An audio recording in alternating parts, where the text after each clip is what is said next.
আপনারা কিছু পেয়েছেন? না স্যার, এমনিতেই তো জানা যায় যে কিভাবে আগুন লেগেছে, কিন্তু এখানে তো বোঝাই যাচ্ছে না যে আগুন লাগার কারণটা কি। আচ্ছা, দেখো অ্যাম্বুলেন্স কত দূর এলো। ঠিক আছে স্যার।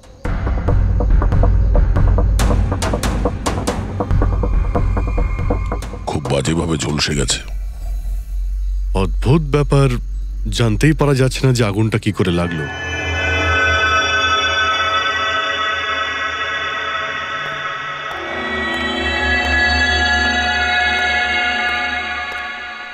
কিভাবে হলো এইসব? সবকিছু তো একদম ঠিক ছিল, জানি না আগুন কি করে লাগলো। এতজন মানুষের অভিশাপ তো লাগবেই, তাই না? এই কি বললে তুমি?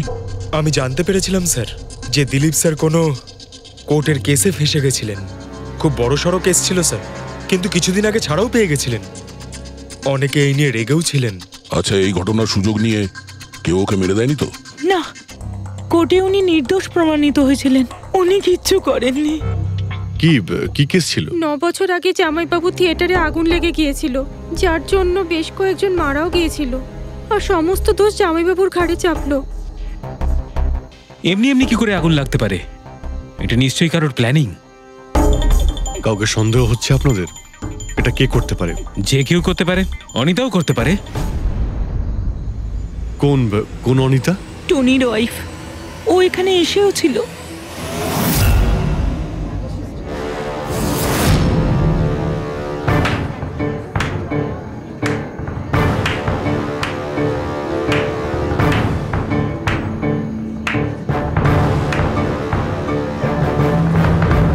অনিতা,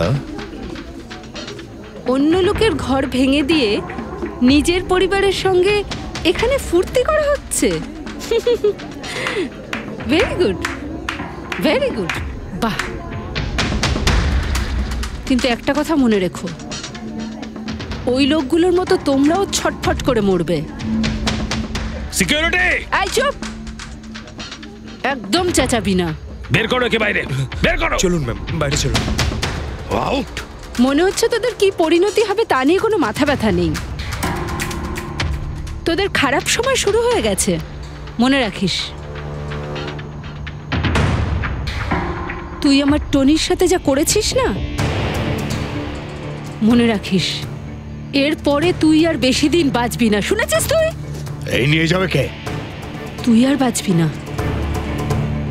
নরকে যাবি তুই। আর তাকে দেখছো কি? নিয়ে যাবে কে? তোকে নরক যন্ত্রণা ভোগ করতে হবে, ছটফট করে মরবি তুই, মনে রাখিস। আরে যা।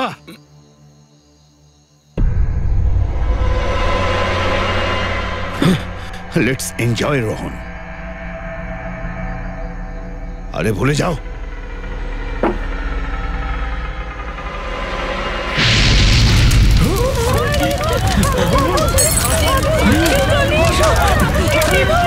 দিলীপ আর রোহনকে যে কেসে ভাসানো হয়েছিল, সেই কেসেই কোর্ট টনিকে শাস্তি দিয়েছিল। আচ্ছা, কে জানতো যে আপনারা এখানে রেস্টুরেন্টে আসবেন? জানি না স্যার। আচ্ছা, দিলীপ বাবু আসার আগে এই চেয়ারের আশেপাশে কাউকে দেখেছিলেন? কোনো অচেনা কাউকে? না স্যার, কাউকেই দেখিনি স্যার। এই টেবিলটাকে রিজার্ভ করেছিল? দিলীপবাবু ফোন করেছিলেন, বলেছিলেন যে আমাদের জন্য টেবিল রিজার্ভ করে রাখো। সবসময় এখানেই বসতেন, এই টেবিল, এই চেয়ারেই। রেগুলার কাস্টমার ছিলেন আমাদের।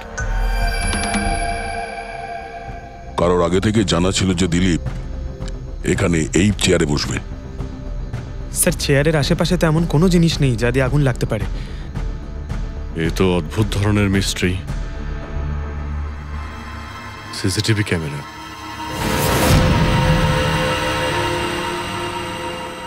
এর ফুটেজ থেকে জানতে পারা যাবে কি হয়েছিল এখানে। ও মাই গড, এসব কিভাবে হলো? কে করতে পারে এসব? ওই করেছে যে দিলীপকে খুন করেছে প্রমাণ লোপাটের জন্য। আর যে কেউ কিভাবে এই মনিটর রুমে চলে এলো? তোমার সিকিউরিটি কোথায়? স্যার, এই রুমে সিকিউরিটির কোনো প্রয়োজনই হয় না। এর আগে এরকম কখনোই হয়নি স্যার। স্যার স্যার, আমার মনে হয় না সিসিটিভি ফুটেজ ডিলিট করার মতো সময়ের কাছে ছিল। ও শুধু ভাঙচুর করেছে। যদি আমরা কোনো এক্সপার্টকে ডাকি স্যার, তাহলে সে হয়তো হার্ড ডিস্ক থেকে রিকভার করতে পারবে।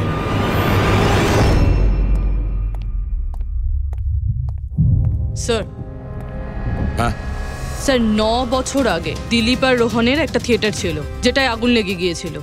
এক্সিট এন্ট্রির দরজা বন্ধ থাকার কারণে 12 জন লোক আগুনে পুড়ে মারা যায়। ভিকটিমদের ফ্যামিলি যখন কেস করে তখন ইনভেস্টিগেশনে জানা যায় যে সেই সময় একজন গার্ড ছিল। হ্যাঁ টনি। হ্যাঁ স্যার। স্যার কোর্টে এটা প্রমাণ হয়ে গিয়েছিল যে টনি অনেক মদ খেয়েছিল, আর মদের নেশায় সে এতটাই চুর ছিল যে ইমার্জেন্সি এক্সিটের দরজাও খুলতে পারেনি। হ্যাঁ, কিন্তু এই টনির স্ত্রী অনিতা এটা মানতে রাজিই নয় যে ভুলটা টনি করেছিল। স্যার শুধু উনিই নন, অনেক আর্টিকেল এবং নিউজ পেপারও কিন্তু কোর্টের সিদ্ধান্তের ব্যাপারে কথা বলেছিল। যখন এই ঘটনাটা ঘটেছিল তখন দিলীপ আর রোহনের বিরুদ্ধে সলিড এভিডেন্স ছিল, কিন্তু তারপর কেস চলতে থাকলো। 9 বছর হয়ে গেল। কিছু প্রত্যক্ষদর্শী বয়ান বদলে দিল, আর কিছু লোক বাইরে চলে গিয়েছিল। স্যার, দিলীপ আর রোহন নিশ্চয়ই টাকা আর ক্ষমতার অপব্যবহার করেছে, আর এই কথাটা নিশ্চয়ই টনি জানতে পেরেছিল। ওই হয়তো পাঠিয়েছে অনিতাকে দিলীপকে মারার জন্য। কিন্তু ফেডরিক, যখন অনিতা ওখানে ছিলই না, তাহলে আগুন লাগালো কি করে? না না, সিকিউরিটি লোকেরা তো ওকে বাইরে বের করছিল ওই রেস্টুরেন্ট থেকে। এমন কি জিনিস ছিল যার জন্য হঠাৎ করে আগুন লাগলো? স্যার হয়তো ডক্টর সালুংখে আমাদের কোনো হেল্প করতে পারে। না হলে অনিতা।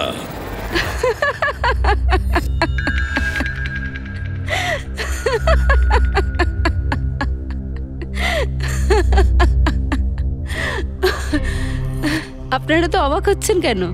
আমার হাসি দেখে নাকি দিলীপের মৃত্যুর জন্য? দিলীপের মারা যাওয়াতে এত আনন্দ কিসের? আচ্ছা, আমি খুশি হব না তো আর কে হবে বলুন তো? কালকে রাত্রে রেস্টুরেন্টের থেকে বেরোনোর পর তুমি কোথায় গিয়েছিলে? জেলে, আমার স্বামীর সঙ্গে দেখা করতে। ওয়ার্ডেনের কাছে সমস্ত রেকর্ড আছে, আপনারা চাইলে চেক করতে পারেন। সেটা তো আমরা করবই।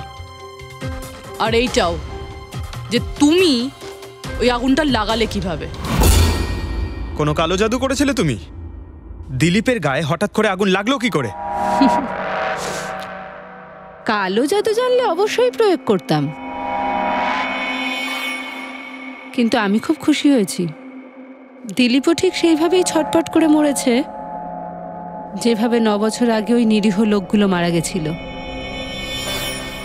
যেটা শাস্তি এখন আমার স্বামী টনি ভুগছে। তুমি এইটা কিভাবে বলতে পারো যে টনির কোনো ভুল ছিল না? তুমি তো ওখানে ছিলেই না। আমি ওখানে ছিলাম না, কিন্তু টনি এখানে ছিল। সেদিন ওর শরীর খারাপ ছিল। ওর মালিকদের মানে রোহন আর দিলীপকে বলে তাড়াতাড়ি বাড়ি চলে আসে আগুন লাগার অনেক আগেই। ভুল ওদের দুজনের ছিল। ওরাই পুরনো দরজা ঠিক করায়নি, যার জন্য ওখানে আগুনে পুড়ে অনেক লোক মারা গেছিল। আমার স্বামীর নয়, ওদের দুজনের দোষ ছিল। তাতে তোমার নিশ্চয়ই খুব রাগ হয়েছিল, ওদেরকে মেরে ফেলারও ইচ্ছে হয়েছিল। 12 জন মারা গেছিল ওখানে। আমার থেকে অনেক বেশি রাগ ওদের পরিবারের লোকেদের হয়েছিল, কিন্তু এখন হয়তো ওরা খুব খুশি দিলীপের মৃত্যুর খবর শুনে। খুব খুশি হয়েছে। ওরা আরো বেশি আনন্দ পাবে যেদিন রোহন পুড়ে মরবে।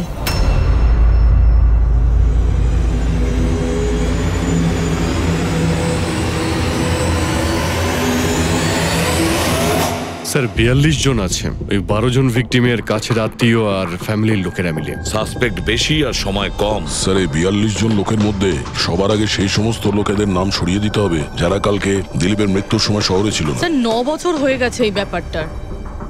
হয়তো অনেক মানুষ দেশ ছেড়েও চলে গিয়েছে, আর কিছু লোক হয়তো এই পৃথিবীতেই আর নেই। তারপরেও খোঁজ তো নিতে হবে। দেখো কজন শহরে ছিল যখন দিলীপের মৃত্যু হয়।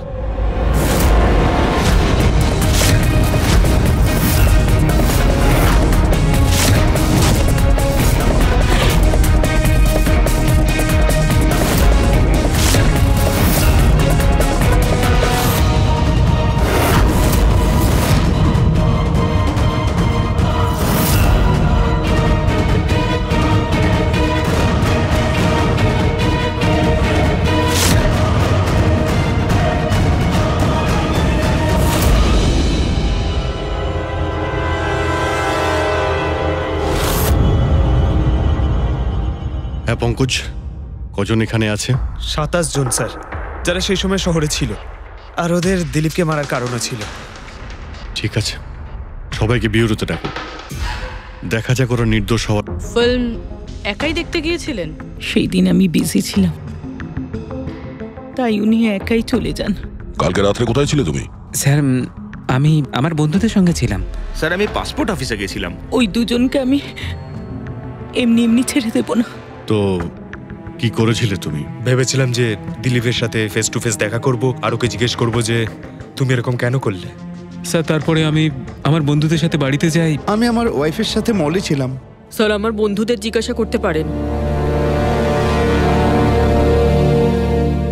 স্যার যদি ওর সাথে আমার দেখা হতো তাহলে ও রেস্টুরেন্টে বেঁচে ফিরতো না। দিলীপ ওর কর্মের শাস্তি পেয়ে গেছে। আমি রেস্টুরেন্ট থেকে জানতে পারলাম যখন যে দিলীপের সাথে কি হয়েছে, তখন মনে শান্তি পেলাম স্যার।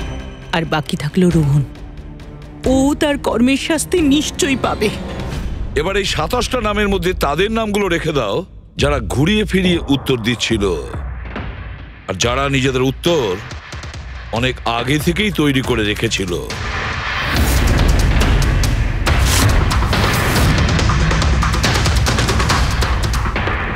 স্যার এবার 15 জন রইল। এবার এই 15 জনকে ওই দিনের ব্যাপারে জিজ্ঞাসা করতে হবে যখন 9 বছর আগে থিয়েটারে আগুন লেগেছিল। দেখা যাক কে সব থেকে বেশি রেগে যায় আর কে মুখ ঘুরিয়ে নেয়। স্যার আমার ভাই মাধ্যমিক পাশ করেছিল, ও বলেছিল বন্ধুদের পার্টি দিতে চায়, সিনেমা দেখাতে চায়, টাকা দাও। স্যার আমি সেই জন্য ওকে টাকাও দিয়েছিলাম।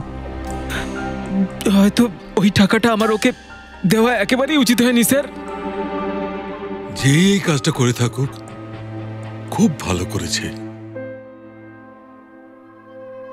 আজকে আমি খুশি,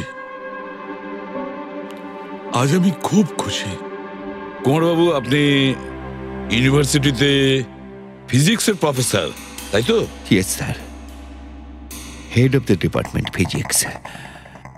কিন্তু আমার নিজের ছেলেরই পড়াশোনায় কোনো ইন্টারেস্টই ছিল না। অনেক বকেছি আমি ওকে, কিন্তু তাতে কোনো রকম কোনো লাভই হয়নি। 1 নম্বরের বদমাইশ হয়ে উঠেছিল। সেদিনও কলেজ বাঙ্ক করে বন্ধুদের সাথে সিনেমা দেখতে চলে গিয়েছিল। আর স্যার তারপর ও আর কোনোদিন বাড়ি ফিরে আসেনি। হিমেশ, রাইট? তুমি কন্ট্রাক্টর না? হ্যাঁ স্যার। হিমেশ, 9 বছর আগে তুমি তোমার স্ত্রীর সঙ্গে সিনেমা দেখতে গিয়েছিল ওই সিনেমা হলে।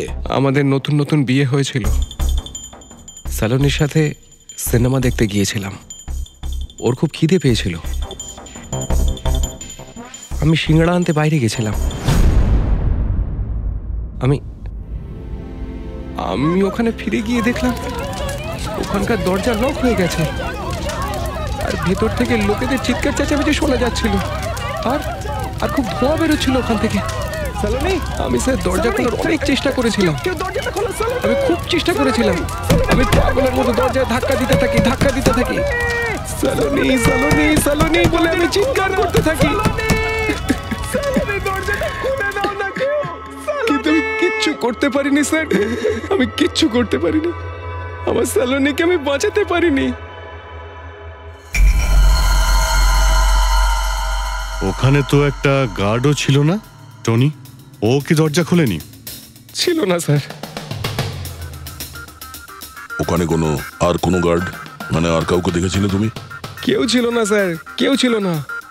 আমি 9 বছর আগে কোর্টে যে কথা বলেছি আজও তাই বলছি। যখন সিনেমা হলে আগুন লেগেছিল তখন টনি ওখানে ছিল না স্যার।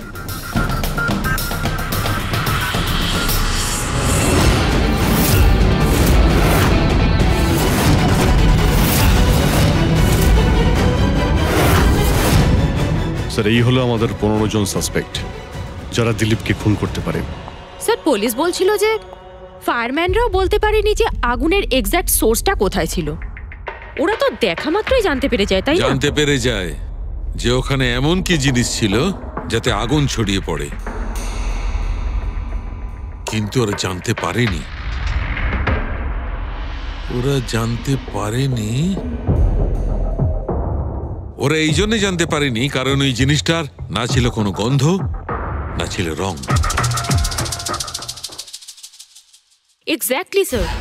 যদি এটা লিকুইড হতো না তাহলে দিলীপ নিশ্চয়ই বুঝতে পারতো ওই চেয়ারটায় বসা মাত্রই। আর পাউডার থাকলে আমরা টেস্ট করে পেয়ে যেতাম। তার মানে এটা তো গ্যাস।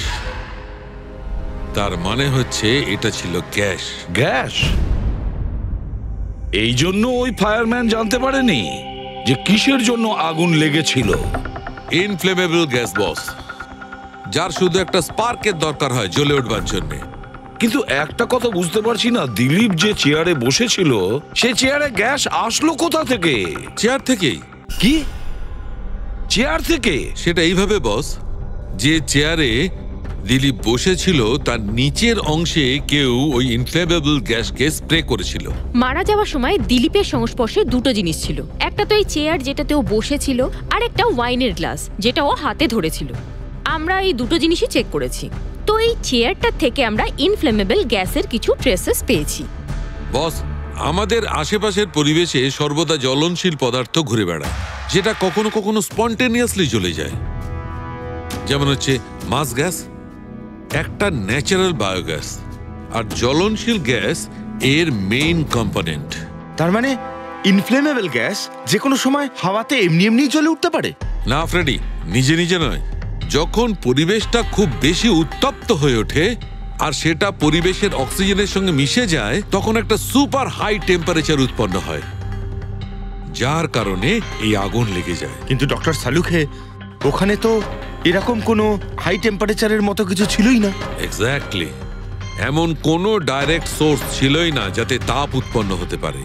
বস, এই জন্যে আমার মনে হচ্ছে খুনি কোনো এক্সট্রা ডিভাইস ব্যবহার করেছিল এই এত বেশি টেম্পারেচার উৎপন্ন করার জন্য। আর এই চেয়ারটা তো রেডিই ছিল, এর তো শুধু একটা স্পার্কের দরকার ছিল। কিন্তু স্যার, এভাবে কেউ হিট কিভাবে উৎপন্ন করবে? হ্যাঁ, করা যেতে পারে তো। যেমন উদাহরণস্বরূপ ম্যাগনিফাইং গ্লাস। ম্যাগনিফাইং গ্লাস দিয়ে সূর্যের রশ্মিকে বিশেষভাবে ফোকাস করে আমরা ছেলেবেলায় কাগজ পড়াতাম।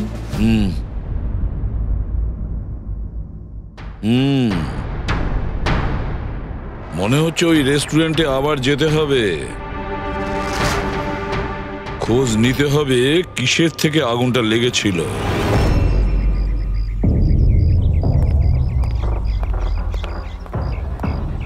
সব জায়গায় দেখে ফেলেছি স্যার, কিন্তু এমন কিচ্ছু খুঁজে পেলাম না যা দিয়ে আগুন লাগতে পারে। আর এটা ওপেন এয়ার রেস্টুরেন্ট। যখন খুনি দিলীপের চেয়ারের নিচে ওই ইনফ্লেমেবল গ্যাস স্প্রে করেছিল, কেউ তো দেখেছিল। সেটাই তো, চেয়ারে হঠাৎই আগুন লেগে যায় আর দিলীপ পুড়ে মারা যায়। কেউ কিছু দেখেনি, আর না আমরা কোনো প্রমাণ পাচ্ছি। স্যার, ওই data expert CCTV footage recover করে ফেলেছে, আপনারা দেখতে পারেন স্যার। গুড। দয়া, তুমি গিয়ে দেখো, ততক্ষণ আমি এখানে দেখছি কিছু পাওয়া যায় কিনা। স্যার, দিলীপ আর ওর ফ্যামিলি আসার 15 মিনিট আগের ফুটেজ এটা।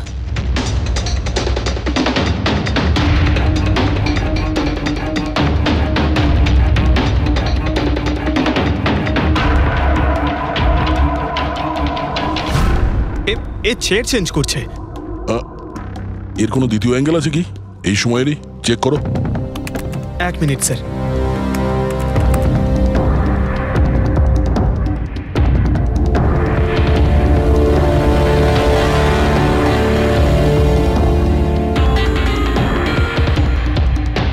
ও চেয়ারটার সঙ্গে কি করছে?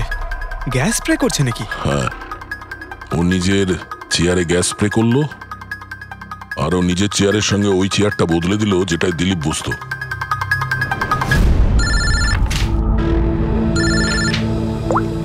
হ্যাঁ দয়া। আচ্ছা, গ্রেট, গুড ওয়ার্ক দয়া, গুড ওয়ার্ক। কি হলো স্যার? যে দিলীপের চেয়ারটা কারসাজি করেছিল তার খোঁজ পাওয়া গেছে। সে আসলে একটা লোক, ওর শারীরিক গঠনটাও জানা গেছে। আর দেখি আমরা, দয়া ফটোটা পাঠাচ্ছে।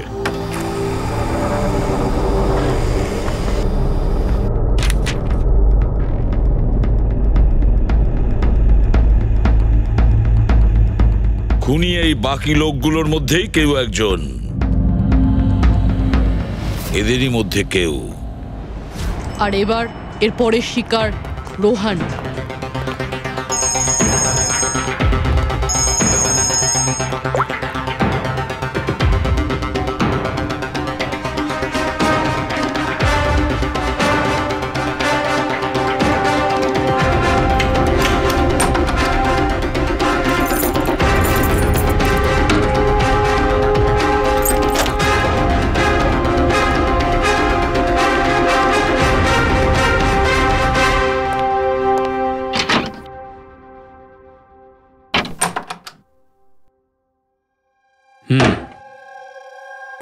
আমার মনে হয় কারোর আমার আর দিলীপের মুক্তিতে অসুবিধা হচ্ছে। আমার প্রাণের ঝুঁকি আছে এখানে। I'll talk you later, bye. Sir, everything is okay. All right, তুমি এখানেই থাকবে আর কাউকে ভেতরে ঢুকতে দেবে না। Be alert, okay? Okay sir.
My God!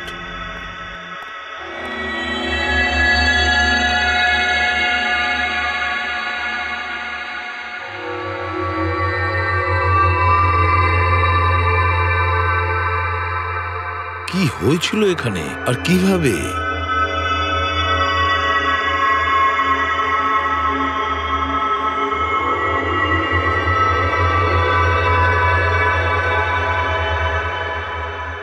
এখানে আর অন্য কোনো জিনিসের স্মেল পাওয়া যাচ্ছে না, শুধু এই পোড়া লাশটার দুর্গন্ধ ছাড়া। মানে স্যার, এই মার্ডারটাও ইনফ্লেমেবল গ্যাস দিয়েই করা হয়েছে হয়তো। এসব হলো কিভাবে? হ্যাঁ স্যার, আসলে আমি রোহন স্যারের বডিগার্ড। আচ্ছা, তাহলে আপনারা কোথায় ছিলেন যখন এসব হলো? স্যার, রোহন স্যার আমাকে বাইরে পাহারা দিতে বলেছিলেন। তার কিছুক্ষণ পরেই আমি ওনার চিৎকার শুনতে পেয়ে ওনার রুমের দিকে দৌড়ে আসি আর দেখি দরজার চারদিক থেকে ধোঁয়া বেরোচ্ছিল। আমি অন্য চাবি দিয়ে দরজা খুলে ভিতরে যাওয়ার পর দেখলাম যে স্যার ততক্ষণে রোহন স্যার পুড়ে গেছেন। আপনারাও কেউ কিছু জানেন না? অদ্ভুত ব্যাপার, রুমের মধ্যে কোনো সূত্র পাচ্ছি না, শর্ট সার্কিট হয়নি, পর্দাটা ভেতর থেকে বন্ধ, এই উইন্ডোজটা পার্মানেন্টলি ক্লোজড, কেউ বাইরে থেকে ভেতরেও আসতে পারবে না, আর বাইরে থেকে ভেতরে কোনো ভিউও নেই, কেউ দেখতেও পাবে না। তাহলে লোকটা মরলো কিভাবে? এটার থেকে আগুন লেগেছে বস।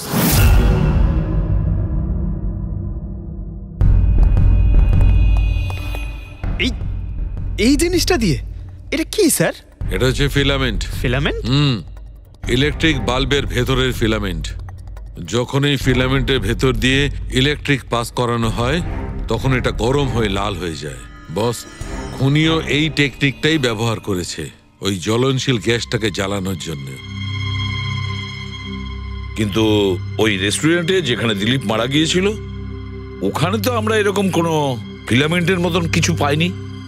বস, এত ছোট্ট একটা জিনিস, ওটা খোলা জায়গা, হয়তো কোথাও উড়ে চলে গেছে, কিন্তু এখানে তো পুরো ঘরটাই বন্ধ, তাই জন্যে খাটের তলায় এটা আমি পেয়ে গেছি। কিন্তু স্যার, ফিলামেন্ট দিয়ে ইলেকট্রিক পাস করানোর জন্য ওয়্যারসের কোনো না কোনো কানেকশন তো থাকা উচিত বেড পর্যন্ত। আছে, এখানেই নিশ্চয়ই কোথাও আছে। পুরো বেড চেক করেছি আমরা, রুমটাও চেক করেছি, এরকম কিছুই তো পাইনি আমরা। দয়া, ওই দরজাটা কিসের? ম্যানেজার। Yes sir. ওই দরজার ওপারে কি আছে? স্যার আর একটা রুম আছে, এই রুমের সাথে ওটা কানেক্টেড। এমনিতে এই দরজাটা সিল থাকে, এটাকে কেউ খোলে না স্যার।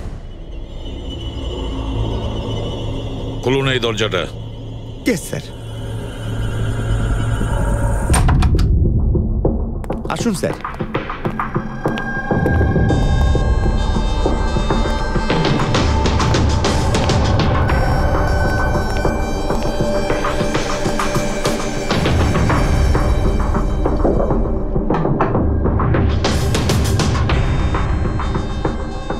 আচ্ছা ম্যানেজার বাবু, কার রুম এটা? কে থাকে এই রুমটাতে? কোনো একজন গেস্ট স্যার, ডিটেলস চেক করতে হবে। দেখুন।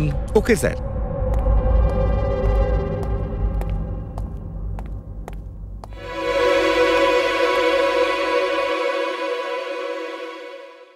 স্যার, ওখানে ওই রুমের মধ্যে যা হয়েছে স্যার সব এই রুম থেকেই করা হয়েছে স্যার। কিন্তু যদি কারেন্ট এই রুম থেকে পাস করা হয়ে থাকে তাহলে এখান থেকে বেড পর্যন্ত কোনো না কোনো ওয়্যার তো থাকা উচিত। আর যদি থেকে থাকে তাহলে রোহন নিশ্চয়ই সেটা দেখতে পেয়েছে। হ্যাঁ, হয়তো ওর বডিগার্ডও দেখে থাকবে। ডাকো তো ওর বডিগার্ডকে। আপনি এদিকে আসুন।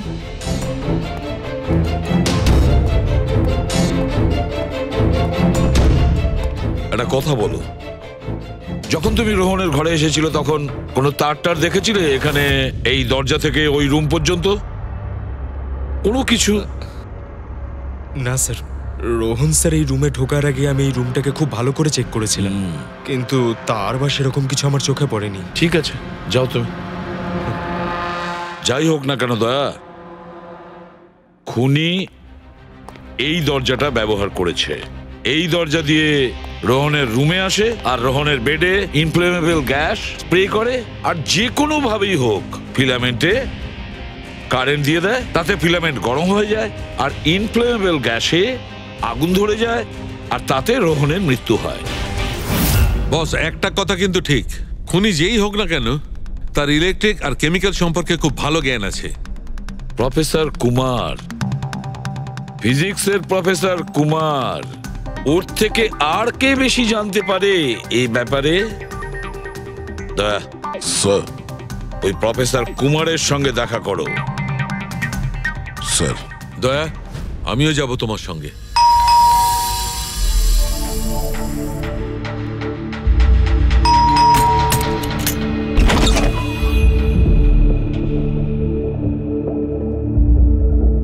প্রফেসর কুমার আছেন বাড়িতে? হ্যাঁ আছেন, কিন্তু আপনারা? সিআইডি। সিআইডি? সব ঠিক আছে তো স্যার? হ্যাঁ, ওনাকে কিছু জিজ্ঞাসা করার আছে। কোথায় উনি? বাইরে বাচ্চাদের পড়াচ্ছেন, আমি ডেকে আনছি। ঠিক আছে ঠিক আছে, আমরা দেখছি।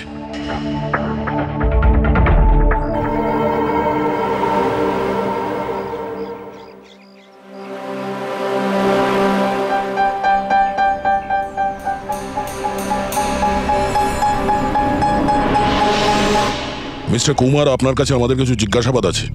বলুন, কি জানতে চান? আপনি এটাকে চেনেন? এটা তো ফিলামেন্ট। গুড, ঠিক চিনেছেন আপনি। আপনি জানেন আমরা এই ফিলামেন্টটা কোথা থেকে পেয়েছি? সেটা তো আপনারাই বলতে পারবেন কোথা থেকে পেয়েছেন। রোহনের বিছানার নিচে। কাল রাত্রে রোহন ওই বিছানাতেই পুড়ে মারা গেছে। হোয়াট? রোহনও মারা গেছে? কাল রাত্রে আপনি কোথায় ছিলেন? রাত 9টা থেকে ভোর 3টে পর্যন্ত। আপনারা আমাকে সন্দেহ করছেন? এটা আমাদের প্রশ্নের উত্তর হলো না মিস্টার কুমার। কাল আমি সারা দিন আর সারা রাত্রি বাড়িতেই ছিলাম। কোনো প্রমাণ? আগে আমার কাজের লোক রামু আর বিকাশ, প্লিজ কাম হিয়ার।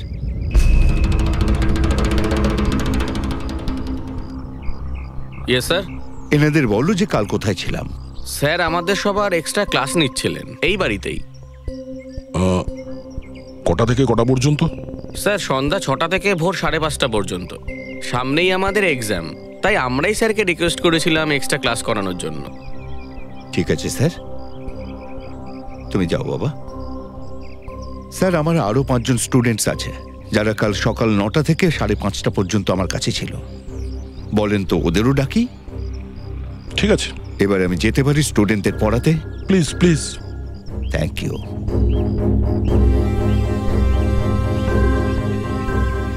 হ্যাঁ, তাহলে আমি যেটা বলছিলাম যে শোল্ডারিং ওয়্যার ছাড়াও আমরা মাদারবোর্ড ফিক্সড করতে পারি with the help of adhesive conductor.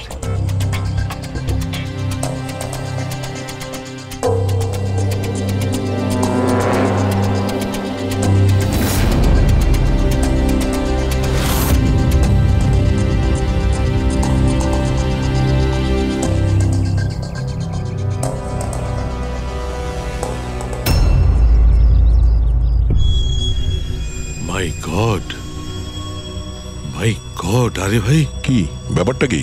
আরে ভাই এই ভুলটা আমি কি করে করলাম? কি গড, বুড়ো হয়ে গেছি আমি বুড়ো হয়ে গেছি। দয়া একটা কাজ করবে, 1 ঘন্টা পরে ফরেন্সিক ল্যাবে দেখা করো, একটা জিনিস দেখাবো।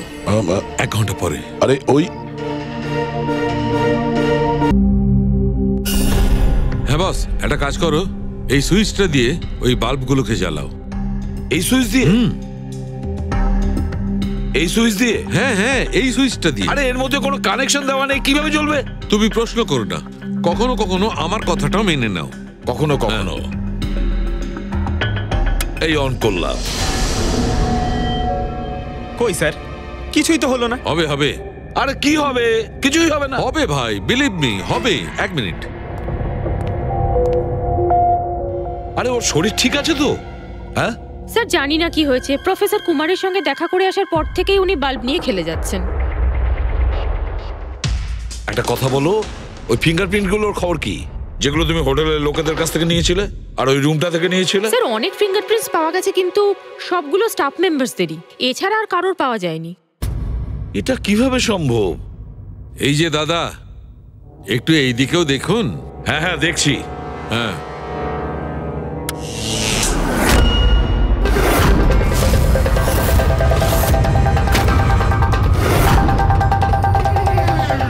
আরে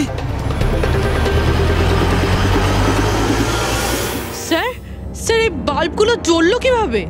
এ কি কাণ্ড করলেন ডক্টর সালুকে? কোনো তার ছাড়াই আপনি সবকটা বাল্ব জ্বালিয়ে দিলেন। কিন্তু ডক্টর সালুকে, এটা আপনি করলেন কিভাবে? এটা ঠিক তেমন ভাবেই হয়েছে ফ্রেডি, যেমন ভাবে খুনি করেছিল। ওই দিলীপের চেয়ারটাতে আর রোহনের বেডে। ম্যাজিশিয়ান সালুকে, এবার পরিষ্কার করে বলুন আপনি সব করলেন কিভাবে? কারেন্ট কি হাওয়া থেকে আসলো? হাওয়া থেকে আসেনি বস। তাহলে? কারেন্ট এসেছে ইলেকট্রিক পেইন্টের সাহায্যে। Electric paint? হ্যাঁ, ইলেকট্রিক পেইন্ট। আসলে ইলেকট্রিকের যে তার হয় সেটা মেটালের হয়। Metal is a good conductor of electricity, সেই জন্য কারেন্ট ওর মধ্যে দিয়ে পাস করে।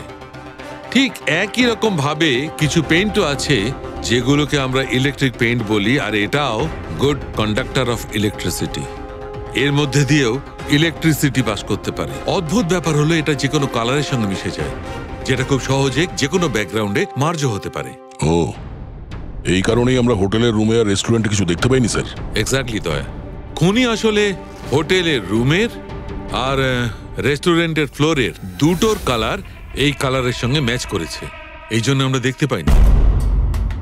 তার মানে ইলেকট্রিক কারেন্ট, এই ইলেকট্রিক পেইন্ট, এটা কি খুব সহজেই পাওয়া যায়? হ্যাঁ, পাওয়া যায়।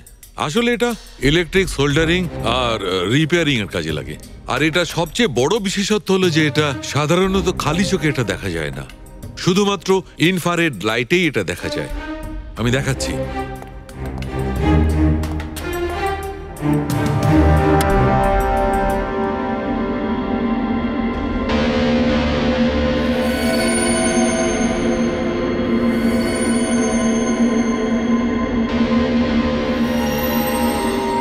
দেখেছো বস? হ্যাঁ, খনিও ঠিক এইভাবেই ইলেকট্রিক পেইন্টের ব্যবহার করেছে আর এই সার্কিট তৈরি করেছে।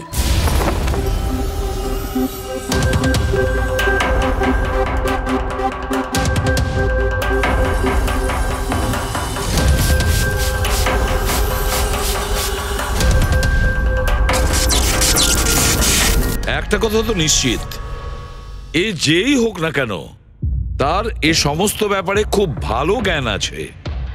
কিন্তু স্যার, এদের মধ্যে খুনি কে? ওই প্রফেসরের সঙ্গে তো কথা বলে নিয়েছি স্যার, ও তো না, এই বংশী। এই লোকটা তো একজন ক্লার্ক, কিন্তু আমার মনে হয় না যে একজন ক্লার্কের সায়েন্সের ব্যাপারে এত জ্ঞান থাকতে পারে। স্যার, এদের মধ্যে সবথেকে বেশি শিক্ষিত তো ওই প্রফেসর কি মনে হচ্ছে? এটা এমন কেউ হতে পারে যেটা প্রফেসরের মতো ইন্টেলিজেন্ট নয়, অথচ এই ব্যাপারে অনেক কিছুই জানে।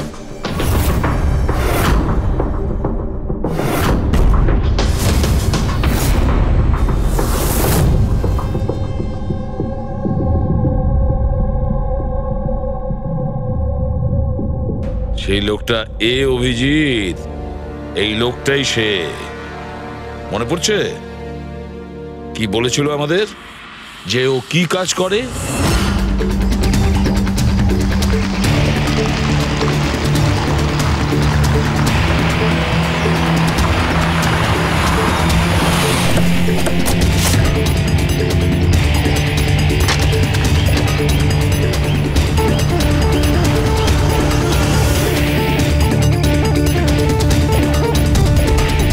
যাওয়া যাক শ্বশুর বাড়ি।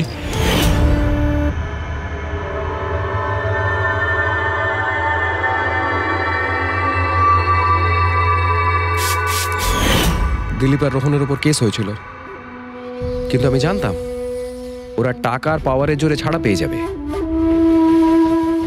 কিন্তু ওদের কাছে টাকা থাকলে আমার কাছে ছিল বুদ্ধি। অনেক মাস ধরে ওদের আমি ফলো করেছি, ওরা কোথায় যাচ্ছে, কি করছে, কার সাথে দেখা করছে, সবকিছু। আর শেষ পর্যন্ত ওদের দুজনকে মারার উপায় আমি পেয়েই যাই, ইলেকট্রিক পেন্ট আর সার্কিটের মাধ্যমে। এই দুটো জিনিসের বিষয়ে আমি খুব ভালো করে জানতাম। ব্যাস, দিয়ে দিলাম দুজনকে শাস্তি। দুজনকে মেরে ফেলেছি জ্যান্ত পুড়িয়ে, যেভাবে ওরা আমার সালোনিকে মেরেছিল। হিমেশ, তোমার স্ত্রীর সঙ্গে যা কিছু হয়েছে সেটার জন্য আমরা সবাই দুঃখিত, কিন্তু দিলীপ আর রোহনকে মেরে তুমি কি পেলে? তুমি কি ফিরে পেলে তোমার স্ত্রীকে? প্রতিশোধের আগুনে পুড়ে তুমি দুজনকে মারলে আইন তোমাকে কোনোদিন ক্ষমা করবে না। কঠোর থেকে কঠোরতম শাস্তি হবে তোমার।